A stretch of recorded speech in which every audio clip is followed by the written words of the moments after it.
Pinagawa nga pala namin yung bike ni Tampo para sa tuluyan niyang paggaling. Tapos papakitaan tayo ni Don David ng Fix and Chip.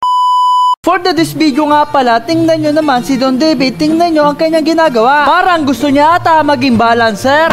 Ba, nagtitiktok. Nagtitiktok ka? Anong ginagawa mo? Ano yun? Anong tricks yun? Athletics. Ha? Athletics. Athletics. So, anong content natin ngayong araw? Papakita ko kayo ng fish and chips. Ah, kala ko chicken cubes eh. Ah, game? Kasi sinasabi nila, mali daw yung pagkasabi ko eh. Ah, hindi na chicken cubes, no? Fix and chicks na, no? So, ayun. Papakitaan tayo ni Don David. Paano? Kasi meron siya na bago natutunan eh. Oh, okay. So, papakita niyo yung, ano, TikTok niya, oh. Ano? Oo.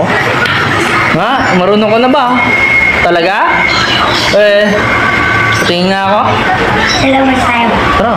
Dito nga pala, ipapakitaan tayo ng sinasabi niya na Fix and Chip. Lagi niya kasi pinagmamalaki sa akin na nagawa niya daw. Kaso nga lang, hindi ko daw nabibidyohan. Kaya naman ngayong araw ay papakitaan tayo ni Don David. Nakikita ko sa kanyang pagmumukha na nahihirapan siya. Bali, nagagawa niya naman. Kaso pagdating sa dulo ay nahihirapan siya. Sayang, mape-perfect na sana ni Don David. Kaso nga lang, hindi niya abot. Sabi niya nga araw kung nandito yung upuan, abot niya daw yon. Dito nga pala ay nagtataka siya kapag meron nakaharap na camera, hindi niya nagagawa. Pero pag wala namang camera, ay nagagawa niya. Kaya sa ganon ay sumuko na nga siya. Tatawagin ko pa rin niya na chicken cubes. Papa Tampi, iba na lang yung content natin kasi hindi ko pa kaya yun eh. Isa na lang natin yung bike ni Tampo para lalo pa siyang gumaling. Naalala mo ba, Papa Tampi, yung bar tape na kinuha natin sa bike park? Kabit natin sa bike ni Tampo.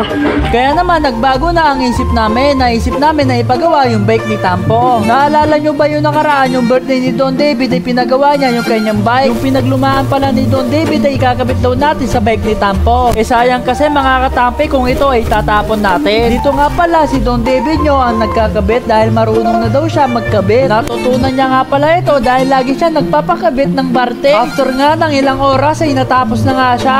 So yung kadena naman yung susunod natin papalitan.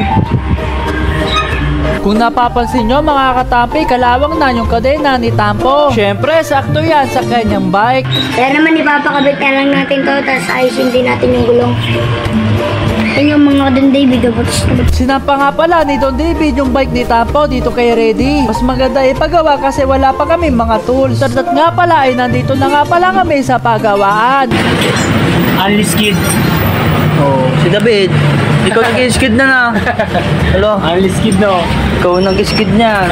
Naalala ko bigla si Don David nga pala ang sala rin sa bike ni Tampo kaya nasira. Dito nga pala ay mabilis na tapos mga katampi. Tapos napalitan na nga pala na kadena. After that nga, nandito na nga pala kami sa bahay at sobrang saya naman ni Tampo. Sa sobrang saya ni Tampo, bigla na lang siya napapaubo. Panagwarado, bukas ay magagamit na ito. Medyo nalalambot pa nga dito si Tampo. Kaya naman hanggang dito na lang ang aking storya. Bukas ulit.